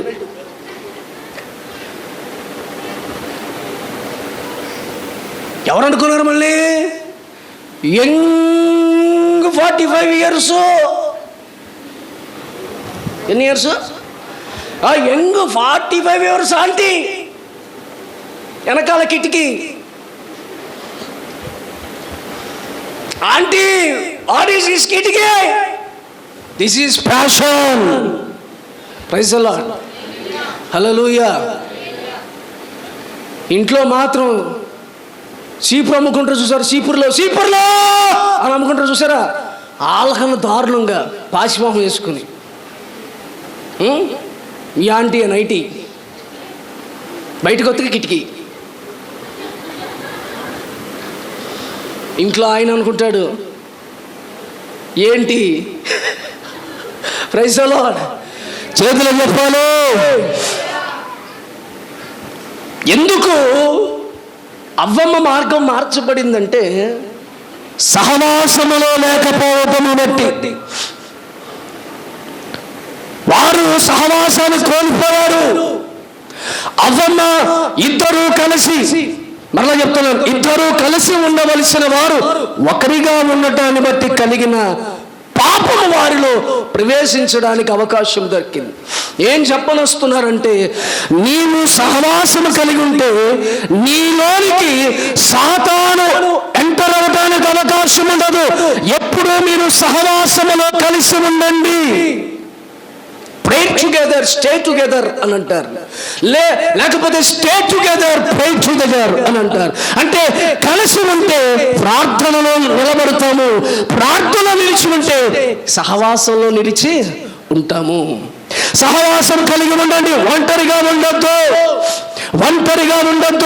ఇద్దరు కలిసి ఉండండి. అందుకే యేసయ్య కూడా అన్నాడు, ఎవరు మీరు వెళ్ళే ఎక్కడికి ఏ ఇంటికి వెళ్తున్నా ఒకరిగా కాదు, ఇద్దరిద్దరేసిగా మీరు ఆ ఇంటికి వెళ్ళి ప్రార్థనలు చేయండి. ఇద్దరిద్దరుగా వెళ్ళండి. సేవకులు కూడా ఇద్దరిద్దరుగా వెళ్ళండి, ఒంటరిగా ఉండొద్దు. ఈ ఆలోచనలు మారిపోతాయి. అదే పక్కన ఆదాము ఉండుంటే ఆ పండు తిననిచ్చేవాడా?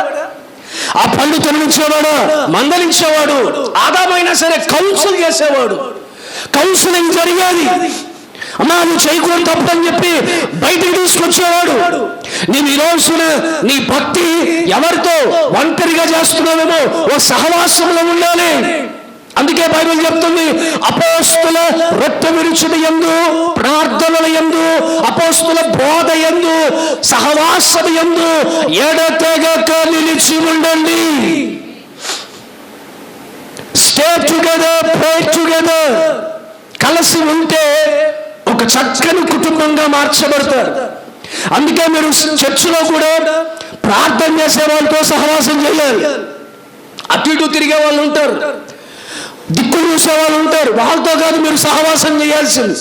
ప్రార్థన చేసేవాళ్ళు కుటుంబం కొరకు ప్రార్థన చేస్తారు, సంఘం కొరకు ప్రార్థన చేస్తారు. అలాంటి ప్రార్థన చేసే వాళ్ళతో మీరు సహవాసంలో ఉండాలి. ఉండకూడని స్థలంలో ఉండటం బట్టి కలిగిన అనర్థం. చూడండి, ఆది కాండములో అబ్రహాము జీవితంలో కూడా జరిగిన ఒక సంఘటన చూద్దాం. ఆది కాండము 12వ అధ్యాయము 10వ వచనం. ఆది కాండము 12వ అధ్యాయము 10వ వచనం. అప్పుడు ఆ దేశంలో కరువు వచ్చెను. ఆ దేశంలో కరువు భారముగా నున్నందున అబ్రాము ఐగుప్తు దేశంలో నివసించుటకు. అబ్రహాము కనాను దేశంలో ఉంటున్నాడు. అబ్రహామును దేవుడు పిలిచాడు. విగ్రహారాధికుడిగా ఉన్నటువంటి అబ్రహామును దేవుడు ఏర్పాటు చేసుకున్నాడు. అబ్రహాము ఒక కనాను దేశంలో నివసిస్తున్నాడు.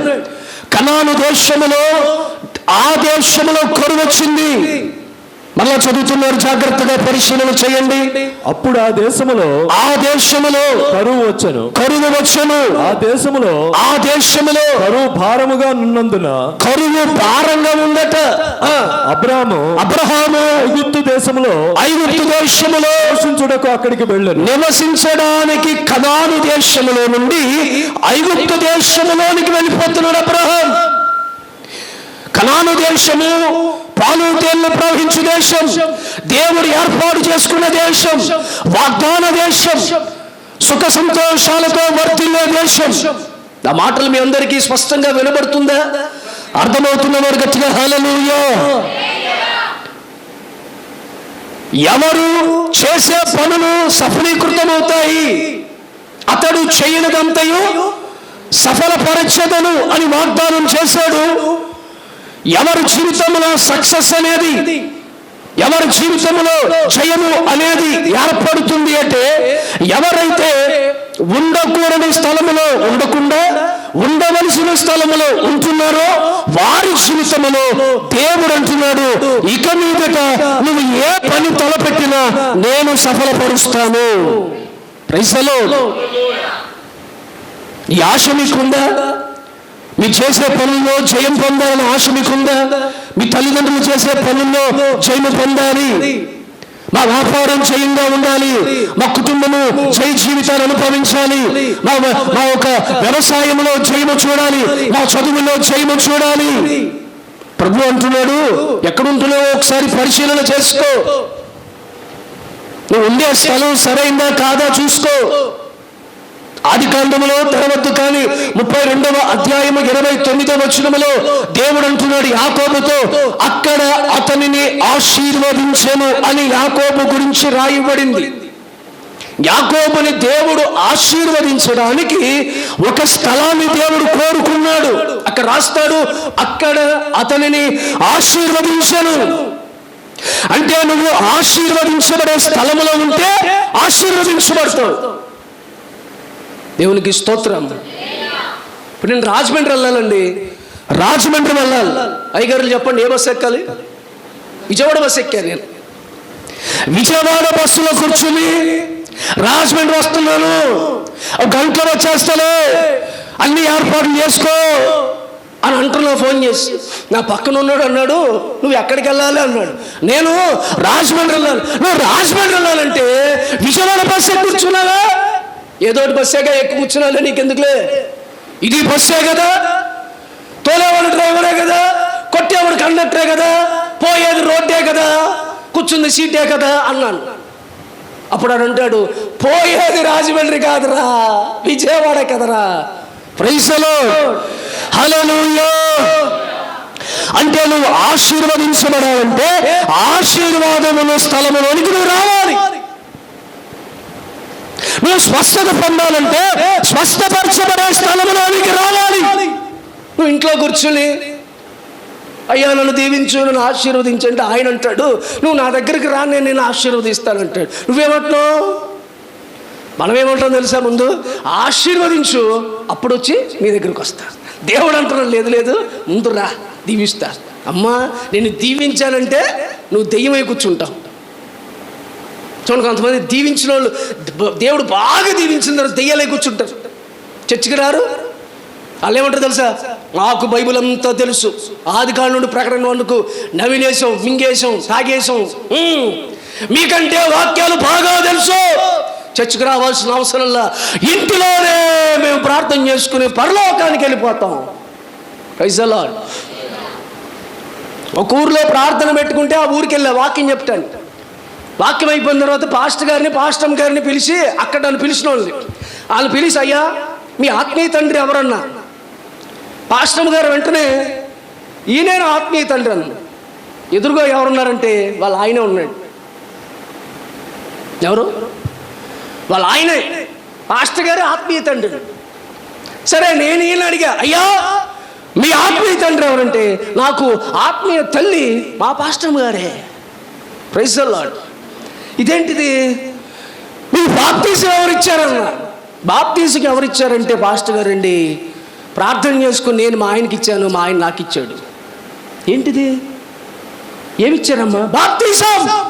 మరి ప్రభు బల్ల అంటే ఆయనకి నేను ఇస్తాను, నాకు ఆయన ఇస్తాడు, సరిపోయింది. ఈ సంఘం ఎలా ఉంటుందో చెప్పండి ఒకసారి. సంఘ పెద్దలు సంఘ పెద్దమ్మలకి, పెద్దమ్మలు పెద్దయ్యలకి, పిల్లలు పిల్లలకి, ఇంకా ఆల్కాలు ఇచ్చుకోవచ్చు, అన్ని గొడవ లేదు ఇక. Praise the lord. హల్లెలూయా.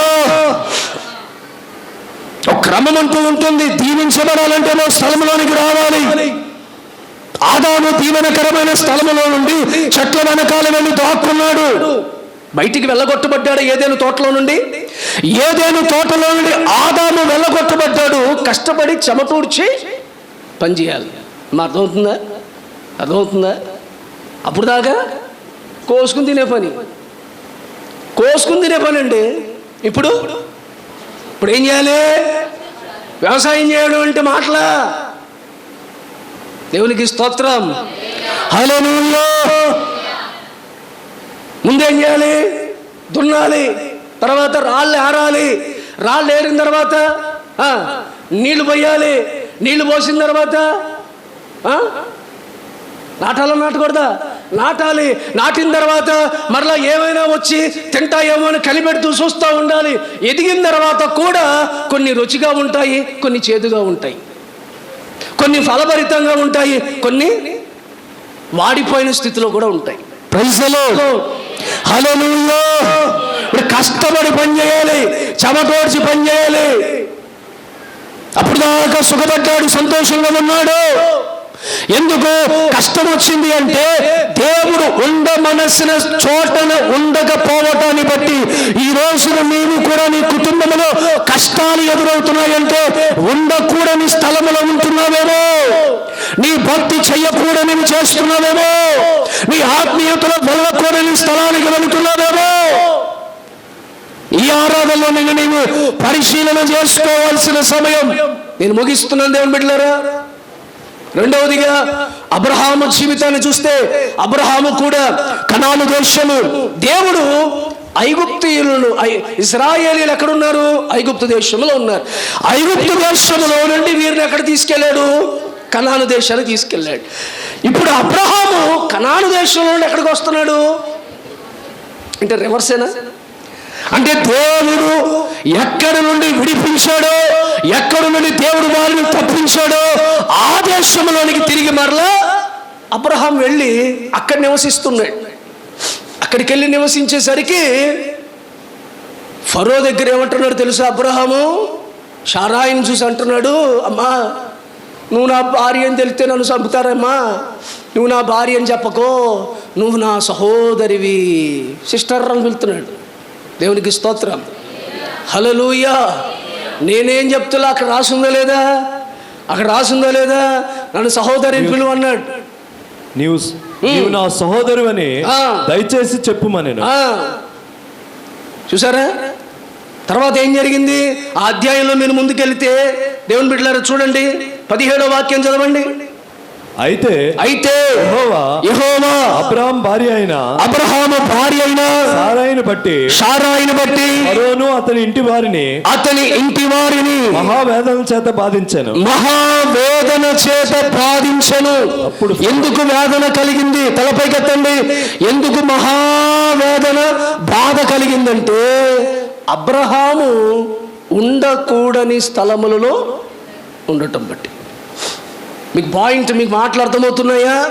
విశ్వాసమునకు తండ్రే, ప్రార్థన పరుడే, కానీ ఒక సందర్భంలో ఉండకూడని ఐగుప్తు దేశంలోనికి అబ్రహాం వెళ్ళాడు.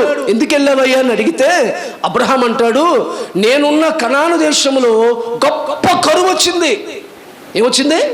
కరువు వచ్చింది. కరువు రాగానే నేను వెళ్ళిపోయా. చూడండి, కొంతమంది శ్రమ రాగానే దేవుడు లేడు, భక్తి లేదు, మందిరం లేదు. ఇప్పుడు బాగా మందిరానికి వస్తున్నారు, దారిని వస్తున్నప్పుడు ఏదో రాయి దెబ్బటి తగిలింది, కారుకి రక్తం కారింది అనుకోండి, ఏం చేస్తారు చెప్పండి? దారిని వస్తున్నారు, మందిరానికి వస్తున్నారు, వచ్చేటప్పుడు రాయి బట్టి తగిలింది, కాలు గొప్పు కాసి బ్లడ్ వచ్చింది అనుకోండి, ఏమనుకుంటారు? మందిరానికి వెళ్తుంటే దెబ్బ తగిలింది, మందిరానికి వెళ్తుంటే దెబ్బ తగిలిందాక ఊరోళ్ళందరికీ సాడి చెప్పి సువార్త చెప్తున్నట్టుగా చూసావా చచ్చికెళ్తుంటే దెబ్బ తగిలింది. దేవునికి స్తోత్రం, హల్లెలూయా. చిన్న దెబ్బ తగిలితేనే నువ్వు దేవుని విషయంలో విసుక్కుపోతున్నావే, దేవుని విషయంలో సలుగుతున్నావే. దేవుడే కొన్ని సందర్భాలలో కరువుని జీవితంలో అనుమతిస్తాడు. కరువులో నీవు దేవుణ్ణి సమృద్ధిగా ఆరాధన చేస్తావా లేదా? సమృద్ధిగా దేవుని సన్నిధిస్తావా లేదా? సమృద్ధిగా దేవుని స్తుతిస్తావా లేదా? కొన్నిసార్లు దేవుడు పెట్టేవాడు ఆయనే. చెప్పండి, రెండోది పెట్టేవాడు ఆయనే. ఓ సామెత ఉంది లోకంలో, కొంతమందిని చూస్తుంటే పెట్టబుద్ధి అవుతుందంట, కొంతమందిని చూస్తే లాగి పెట్టి, నాకు కూడా కొంతమందిని చూస్తుంటే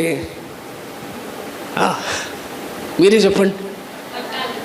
అదే తాడే పులుగులు విశ్వాసం మామూలు కాదు. ఏదైనా సరే స్పష్టంగా ఒప్పుకుంటారు మీరు. బ్రిటిష్ పరిపాలన మీరు ఉంటే మాత్రం మిమ్మల్ని చూసి వదిలేసేవారు మన దేశాన్ని. ప్రైజ్ ది లార్డ్, హల్లెలూయా. దేవుడు కూడా అంతేనండి. కొంతమంది భక్తి చూస్తే పెట్టాలనిపిస్తుంది, కొంతమంది చూస్తాడు ఆయన ఇస్తే మాత్రం పెద్ద హల్లెలూయా, ఇవ్వకపోతే చిన్నలుయా. ఇది తెలుసా? పెద్ద హల్లెలూయా చిన్న హల్లెలూయా తెలుసా? ఒకటి పెద్దది అనండి ఒకసారి. ఇది అందరే పెద్దదే పెద్ద హల్లెలూయా అండి. పెద్ద మొక్క ఇది పెద్ద మొక్క. చిన్న హల్లెలూయా అండి. సిగ్గుపడతారు ఏంటంటే ప్రైజ్ ది లార్డ్, హల్లెలూయా ఇస్తే మాత్రం అసలు సాక్షాలకు ఎవరైనా పరిగెత్తుకుంటూ దేవుడు అంత గొప్ప కార్యం చేశాడు. అసలు మామూలుగా జరగలేదు, అద్భుతం చేసి అసలు సన్నారు నన్ను, నాకు ఈరోజు ఉద్యోగం వచ్చింది, నాకు ఈరోజు చేతో 50,000 చేతో, మరుసటి నెల తీసేసారు. మరి నీ టాలెంట్ చూసి నెక్స్ట్ మంత్లో క్వాలిఫై కాదు డిస్క్వాలిఫై, ప్రమోషన్ కాదు సస్పెండ్, టర్మినేట్ చేశారు నేను. అప్పుడు ఇక్కడికి వచ్చి ముక్కు సీది జీవరత్నం కనుక 4 సార్లు చూసి మీరందరూ నా కోసం ప్రార్థన చేయాలి. మైక్లోంచి మాట రాదు. దేవునికి స్తోత్రం. ఎలాంటి భక్తి చేస్తున్నావు? ఏమన్నా ఏమి లేకపోయినా ప్రభువు ఉన్నాడనే ఒక సంతోషకరమైన భక్తిలో నువ్వు కొనసాగాలి. ప్రతిదానికి టెన్షనే. ఇస్తేనేమో యాంగ్జైటీ, ఇవ్వకపోతే టెన్షన్. చూడు కొంతమంది వెరైటీ అంతే వెరైటీగా ఉంటారు. ఇస్తే మాత్రం దేవా స్తోత్రం, నరాలన్నీ ఒప్పొంగిపోతూ ఉంటాయి. అసలు మామూలు ఆరాధన చేయరు. ఆ రోజుకి ఇక్కడ కదిలితే చివరికి వెళ్ళిపోతారు. మేము అందుకే డోర్లు వేసేస్తాం, బయటికి దూకేస్తారేమో అని. భక్తి ఎక్కువైపోయి ఏం చేస్తారు కొంతమంది, ఆరాధన అనుకుంటే బయటికి పోయారు అనుకోండి, కార్యం జరగలేదు అనుకో, కదులు ఉండదు, మెదలు ఉండదు. ఎవడో పోయినప్పుడు రాగం తెత్తరుగా ఆ చేతులు ఊపుకుంటూ కార్యం జరిగితే మాత్రం హల్లెలూయా స్తోత్రం. ఏం భక్తి నీది అసలు? నా ప్రభువు నా జీవితంలో అనేక సందర్భాలలో ఇచ్చిన రోజులున్నాయి, ఇవ్వకుండా ఉన్న రోజులు కూడా ఉన్నాయి. కానీ భక్తిలో నిలిచే ఉన్నాను, కానీ ఎన్నడూ చలించిపోలేదు, ఎన్నడూ కదిలి వెళ్ళిపోలేదు. నీవు కూడా ఇచ్చే రోజు, కొన్ని సందర్భాలు పరీక్షించే రోజు, ఇచ్చే రోజు, పరీక్షించే రోజు. ఈ 2 సందర్భాలలో నీవు ఒకే భక్తిని చేసే విశ్వాసునిగా మార్పు చెందుదుగాక. గట్టిగా ఆమేన్ చెప్పండి. ఈ పూట కొంచెం సమయం ఎక్కువైంది, కానీ ఈ సందర్భం చాలా ప్రాముఖ్యమైంది. నా ప్రియ దేవుని బిడ్డలారా, కరువులో కదిలి వెళ్ళిపోయాడండి. ఆ స్థలం వదిలేసి వేరే స్థలానికి. నయోమి వెళ్ళిపోయిందా? నయోమి కూడా వెళ్ళిపోతుంది. ఏం జరిగింది, ఏం చేశాడు దేవుడు అనుకుని ఆ స్థలం వదిలి వెళ్ళిపోయి వేరే దేశానికి వెళ్ళింది. ఎలా వెళ్ళిందో తెలుసా? నిండు కొండగా వెళ్ళింది, ఖాళీ పాత్రగా వచ్చింది. వెళ్ళటం ఎలా వెళ్ళిందండి? నిండు కొండ వచ్చినాక ఖాళీ పాత్ర, ఖాళీ కొండ, ఖాళీ అయిపోయింది. ఆశీర్వాదాలన్నీ పోయినాయి. ఆమె అంటుందిగా, నన్ను ఎవరు కూడా నయోమి అని పిలవద్దు, నన్ను మారా అని పిలవండి. నయోమి అంటే మధురం కదా. ఇప్పుడు ఏమంటుంది? నన్ను ఎవరు కూడా నయోమి అని పిలవద్దు, నన్ను మారా అని పిలవండి. ఏమైంది? భర్తను పోగొట్టుకున్నా, పిల్లలను పోగొట్టుకున్నా, రిక్తురాలుగా ఈ స్థలానికి వచ్చాను. మరి ఏమైంది? ఎందుకు వెళ్ళావు అంటే, ఇక్కడ ఏదో కరువు వచ్చిందని అక్కడికి వెళ్ళాను. అక్కడ ఉన్నవన్నీ పోగొట్టుకుని శాపగ్రస్తురాలుగా మేము నిలబడ్డాలని దుఃఖపడుతుంది. ఏం చెప్పనొస్తున్నాను? ఏ సందర్భం ఎదురొచ్చినా, ఈ ఏప్రిల్లో ఏ సందర్భం ఎదురొచ్చినా సరే, కదలని విశ్వాసులుగా మీరు నిలిచి ఉండేటట్లుగా మిమ్మల్ని మీరే సిద్ధపరచుకుందరుగాక. అట్టి కృప దేవుడు మీకు ఇచ్చునుగాక. ఏం జరుగుద్ది? కొంతసేపు టెన్షన్ పడిపోతే ఏదైనా టెన్షన్ రిలీఫ్ అయిపోద్దా? ఫ్రీ అయిపోతారా? ఏదో సమస్య వచ్చిందో అనుకుంటే ఫ్రీ అయిపోతారా? దేనికి ఓవర్గా రియాక్ట్ అయిపోకండి. ఓవర్ రియాక్ట్ అవటం వల్ల ఓవర్గా సమస్యలు వచ్చి పడతాయి. దేవునికి స్తోత్రం. సమస్య ఎంత ఉందో అంతే రియాక్ట్ అవ్వాలి. షుగర్ పేషెంట్ మేకు గుచ్చుకుంది, ఏమైంది? షుగర్ పేషెంట్ మేకు గుచ్చుకుంది, ఏమైంది? ఓవర్గా రియాక్ట్ అయిపోతారు. మేకు గుచ్చుకుంది, బాబోయ్ కాలు తీసేస్తారు, ఫాస్ట్ గారండి కాలు తీసేస్తారు. తర్వాత అలా కాల్లో నుండి కిడ్నీలో కలుతుందంటండి, కిడ్నీలో గుడ్లా చచ్చిపోతారంటాడు. ఏది? కాల్లో చిన్న ఓ టీటీ ఇంజెక్షన్ చేయించుకుంటే కంటి నిండా నిద్ర, కడుపు నిండా తిండి, శుభ్రంగా పడుకోవచ్చు. ఇబ్బంది ఏముంది? టీటీ ఇంజెక్షన్ చేయించుకుంటే పోయేదాన్ని ఏం చేస్తాను? ఆలోచన చేసి వాళ్ళని సలహాలు అడిగి మళ్ళీ అడక్కడకి ఎవరిని అడుగుతీ? ప్రార్థనకి వెళ్ళే వాళ్ళు అడగదీమా? లోకంలో ఉన్న అడిగితే నిజమేనమ్మా, మొన్న ఇలాగే మేము కూర్చుంటే నిర్లక్ష్యం చేస్తే కాలు అంతా పుచ్చిపోయింది, కాలు సకానికి తీసేశారు, ఇప్పుడు కుంటుకుంటూ వెళ్తుందామని. కుంటుకుంటూ వెళ్తుంటే లారీ అడ్డుపడి లారీ కింద పడి చచ్చిపోయింది. మేకు వల్ల, ఓ చిన్న మేకు వల్ల, ఓ చిన్న ఫెయిల్యూర్ వల్ల జీవితం అయిపోయిందా? ఓ చిన్న ఇబ్బంది వల్ల జీవితం అయిపోయిందా? ఓ చిన్న రోగం వల్ల జీవితం అయిపోయిందా? ఓ చిన్న అప్పు సమస్య వల్ల జీవితం అయిపోయిందా? ఓ చిన్న నింద వల్ల జీవితం అయిపోయిందా? ఓ చిన్న ఆర్థిక ఇబ్బందుల వల్ల జీవితం అయిపోయిందా? దేనికి జీవితానికి చిన్న సమస్యలకి ముడి పెడుతున్నారు చెప్పండి అసలు? ఒక ఆయన అంటాడు, ఇక నేను చచ్చినా సరే అప్పులు తీర్చలేనండి. మరి ఏం చేద్దాం ఇప్పుడు? ఇంక రాసే, మరి ఇంకేం చేద్దాం? నువ్వేగా అన్నావు అవల కాదు అంటే ఇంకే మళ్ళీ రేపు దాకా సొత్తం ఎందుకు? ఇంక రాసి పేపర్లో రాసి రాసి ఉంటే పిల్లలకి రాసి ఇంకెళ్ళిపో. స్తోత్రం. హల్లెలూయా, హల్లెలూయా. ఏలు కాలిందని పగోడుకు రాకూడదు, ఇంత కష్టం, నరకం అనిపించానంటుంది ఒక ఆమె. ఏది? ఏలు కాలిందని బొబ్బరేసిందంటే ఏలు కాలి. ఓ పక్కన ఫోన్ అట్టుకుంది, ఓ పక్కన గిన్నె అట్టుకుంది. ఇప్పుడు ఏలు కాలకి ఏం కాలుతుంది? మరి ఏలు కాలి బొబ్బరొచ్చింది, ఏమంటుంది? నరకం చూశానండి మాస్టర్ గారు, నరకం. నేను నిజంగా నరకంలో పాడితే అప్పుడు ఏమంటావు? అప్పుడేం చేస్తావు? ఏలు కాదు, ఒళ్ళంతా కాలిపోయినా పర్లేదు మాస్టర్ గారు, నరకంలో నుండి బయటికి తీసుకురా. ప్రైజ్ ది లార్డ్, హల్లెలూయా. ఏనికి ఓవర్గా టెన్షన్ పడొద్దు. అర్థమవుతుందా మీకు? వాళ్ళకి ఏమన్నా ఉద్యోగం వచ్చిందనుకో, నీకు రాలేదనుకో, వాళ్ళకి ఉద్యోగం వచ్చింది, నాకు రాలేదు, ఉద్యోగం వచ్చింది, నాకు రాలేదు. స్తోత్రం, హల్లెలూయా. ఇంజనీరింగ్ ఒక దెబ్బలు అవ చేస్తారంట ఒక 4-5 స్నేహితులు, తనకు తెలిసిన వాళ్ళు. వీడికి ఒక దెబ్బలు అవలా. ఫస్ట్ ఇయర్ 2 ఉన్నాయి, సెకండ్ ఇయర్ 2 ఉన్నాయి. అలా అలా అలా పిల్లలు పెట్టుకున్నాడు. పిల్లలు పెట్టుకుని నెమ్మదిగా ఏమన్నా 4 సంవత్సరాలు అవ చేసేది 6 సంవత్సరాలు అవ చేశాడండి. ఎన్ని సంవత్సరాలు అయింది? 6 సంవత్సరాలు. ఈ 4 సంవత్సరాలు అవ చేసిన వాళ్ళు అంటున్నారు, రే ఇంకా అవ్వలేదు నీకు, ఇంకెందుకురా చదువుతావు, మానేసి ఎదురు కాసుకోవచ్చు, ఏ పని చేసుకోవచ్చు కదరా. మళ్ళా కష్టపడి చదివాడు మొత్తానికి ఇంకొన్ని అవ చేశాడు మొత్తానికి 6 సంవత్సరాలు ఏమైనాయి? మొత్తం అన్నీ అయినాయి అంటే. దేవునికి స్తోత్రం. ఆ రోజు చాక్లెట్లు తీసుకొచ్చి చర్చ్ అంతా పంచిపెట్టాడు. నేను పాస్ అయ్యా. అందరే ఎన్ని సంవత్సరాలు పాస్ అయ్యారు? చాక్లెట్లు ఎత్తురు, సిగ్గులేదు నీకు?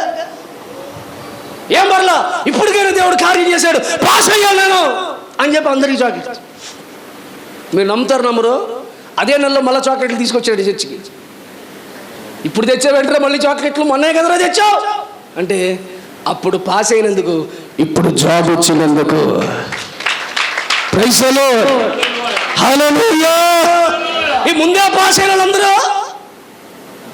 ఏం చేస్తారంటే వెయిట్ చేస్తున్నాం, లెటర్ వస్తుంది, చూస్తున్నా. ఈడు ఏం లేదు, అదే నెలలో పాస్ అయ్యాడు, అదే నెలలో ఉద్యోగం కొట్టాడు, అదే నెలలో వచ్చి చర్చిలో. ప్రైజ్ ది లార్డ్, హల్లెలూయా. వాళ్ళ ఫ్రెండ్స్ అందరూ ఫెయిల్ అయ్యో అనగానే ఎత్తైన టవర్ మీదకి ఎక్కి ఇక నా జీవితం అయిపోయింది, ఇంతటితో సమాప్తం అని చెప్పి పైన దూకుంటే సావడండి. ఒక ఆయన అంటాడు సచ్చినా బాగుండండి అంటున్నాడు. ఏమైందంటే సత్యం బాగుండండి బాబు, సావలేదండి, పురుగుల మంది ఆగాడంటే సద్దామని. దేవుడు అన్నాడు ఇంకా టైం ఉంది బాబు అని చెప్పి 2 కిడ్నీలు మాత్రం తీసాడండి. ఈ హాస్పిటల్లోనే డయాలసిస్ చేస్తున్నారు, 2 నెలలకు ఒకసారి 3 నెలలకు ఒకసారి వెళ్తున్నారు, డయాలసిస్ చేస్తున్నట్టు. సచ్చినా బాగుంటాడు ఆ రోజు, ఎందుకు బతుకున్నానో తెలియదండి. జాగ్రత్త, చావాలని అలాంటి ప్రయత్నాలు చేస్తే సంపడు, గుర్తుపెట్టుకోండి. దాని బదులు చచ్చిపోవడమేమయ్యో అనుకుంటారు, అలాంటి బాధ కలిగిస్తాడు, గుర్తుపెట్టుకోండి. Praise the lord, hallelujah. ఒక ఆమె అలాగే చచ్చిపోదామని చెప్పి కిరోసిన్ పోసుకుందంట, సావలా, ఉళ్ళంతా కాలిపోయింది. ఒంటి మీద బట్టలు వేస్తే పెద్ద కరుస్తుంది బాబు అని చెప్పండి. ప్రైజ్ ది లార్డ్, హల్లెలూయా. ఆ చుట్టుపక్కల హాస్పిటల్ అందరూ అన్నారు ఈమె చనిపోయినా బాగుండండి పాపం, ఆమె బాధ చూడలేకపోతున్నాం. పడుకోలేకపోతుందంట, పడుకుంటే ఆ దుప్పటికి అంటుకుపోయి చర్మం ఇలా లెగుతుంటే చర్మం ఊడిపోతుందండి, సీమ కారుతుంది. అర్ధరాత్రులు 12-1 గంటకి హాస్పిటల్లో పెద్ద శబ్దాలు, అయ్యో అని పెద్ద ఆర్తనాదాలు. స్తోత్రం. పిల్లలు కూడా దగ్గరికి రాలేకపోతున్నారు, అంత భయంకరమైన పరిస్థితి. నేను అందుకే అంటాను, సింపుల్గా ఉన్న విషయాలు సింపుల్గానే డీల్ చేద్దాం, అంతేగాని పావును కొట్టడానికి పెద్ద కర్ర 2 స్టేర్లు పైకి ఉన్నంత పెద్ద కర్ర తీసుకొని ఆడిస్తున్నాం అనుకో, అది సావదు, కర్ర ఎరగదు. దేవునికి స్తోత్రం. దేన్ని ఎలా డీల్ చేయాలో జ్ఞాన వివేకము గల ఆత్మ మీకు బోధించునుగాక. గట్టిగా ఆమేన్ చెప్పండి. టెన్షన్ పడిపోయి డయేరియా తెచ్చుకున్నారు అనుకో, ఇబ్బంది, డైపర్లు వేసుకోవాలి. XXL డైపర్లు అడుగుతుంటే పెద్దోళ్ళకా అండి అంటున్నారు. పెద్దోళ్ళకి ఎవరికి ఇంకా ప్రాబ్లమ్స్ రాలేదులేండి, చిన్నపిల్లలకే అన్నా. Praise the Lord. అయ్యో మీ పరిస్థితి ఆలోచించండి. ఒకడు యెరూషలేములో ఉండవలసిన వాడు యెరికోలోకి దిగుచున్నాడు. ఏం చేశారు? దొంగలు వచ్చి మర్దన చేశారు, తడిగుడ్డ పెట్టి శుభ్రంగా మర్దన చేశారు, ఫుల్ బాడీ మసాజ్ చేశారు. మనోడికి కొట్టి కొట్టి కొట్టి పక్కన పడేశారు. నేను చెప్పానుగా మీకు, చచ్చిపోయాడా? ఏమయ్యాడు? బైబిల్లో ఏం రాసింది? వాడు కొన ఊపిరితో ఎలా ఉన్నాడట అన్నాడు. ఒకసారి ఎలా ఉన్నాడు? కొన ఊపిరి అంటే ఒకసారి అనండి మీరు, అలా మీరు రాదు ఎప్పుడు అలా. కొన ఊపిరి అంటే అంతేగా, చివరి స్టేజ్. ఇంకా వెనక సౌండ్ వస్తూ ఉంటుంది, అయిపోయింది.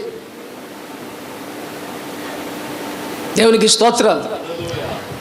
దొంగలు కొడితే అలా ఉంటుంది. మరి ఉన్న చోట ఉంటే ఇబ్బంది లేదు. అలా ఉండకుండా దిగామనుకో దొంగలు ఉంటారు, వాళ్ళ చేత కొట్టబడే పరిస్థితులు రావచ్చు. Praise the lord.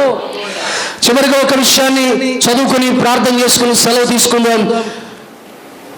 ఆదికాండము 39వ అధ్యాయం 3వ వాక్యం. ఆదికాండము 39వ అధ్యాయం 3వ వాక్యం. యెహోవా అతనికి తోడై యుండెననియు అతడు చేసినదంతయు అతని చేతులలో యెహోవా సఫలము చేసెననియు యజమానుడు చూచినప్పుడు దేవునికి మహిమ కలుగునుగాక. 23వ వాక్యం. యెహోవా అతనికి తోడై ఉండెను కనుక ఆ చెరసాల అధిపతి అతని చేతికి అప్పగింపబడిన దేని గూర్చి విచారణ చెయ్యక ఉండెను. అతడు చేయనదంతయు యెహోవా సఫలము చేయను. చెప్పండి కొట్టండి గట్టిగా. ఎవరితడు అంటే యోసేపు. ఎవరితడు? యోసేపు ఎవరో తెలుసా? దుష్టుల ఆలోచన చొప్పున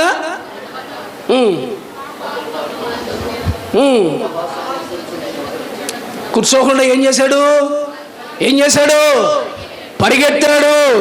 ఫరో ఇదిగో పోతీఫరు తన భార్య ప్రేరేపణ కలిగించినా సరే పారిపోయాడు, పరిగెత్తాడు. పాపములో నుండి, అపవిత్రతలో నుండి పరిగెత్తాడు. కనుకనే యోసేపుకి దేవుడు తోడై ఉండి అతడు చెయ్యనిదంతయు కూడా దేవుడు సఫలీకృతము చేసినట్లుగా దేవుడు ఈ నిస్సీ కల్వరి తాడేపల్లిగూడెం సంఘ విశ్వాసులైన మీ అందరికీ ఈ ఏప్రిల్ నెలంతా యెహోవా మీకును మీ కుటుంబాలకి మీరు చేయు ప్రతి పనులకి ప్రయత్నములకు ఆయన తోడే ఉండి మీ కార్యములన్నీ సఫలము చేయునుగాక. ప్రార్థన చేసుకుందాం. పరిశుద్ధ ప్రేమ స్వరూపినికి స్తోత్రమయ్యా తండ్రి. నాయన ఇంతవరకు దైవ సేవకులు చెప్పిన వాక్యం నిమిత్తం ప్రతి ఒక్కరి హృదయంలో తండ్రి వాక్యం ధ్యానించుకుంటూ ఆ వాక్యానుసారం ప్రతి ఒక్కరూ నడవటానికి కృప చూపబడుచున్నాను. వాక్యం ప్రతి ఒక్కరి జీవితంలో దేవా తండ్రి వాక్యానుసారంగా ప్రతి ఒక్కరూ నడవటానికి కృప చూపి సహాయం దయచేయమని యేసు నామములో అడిగి వేడి పొంది ఉన్నాము తండ్రి.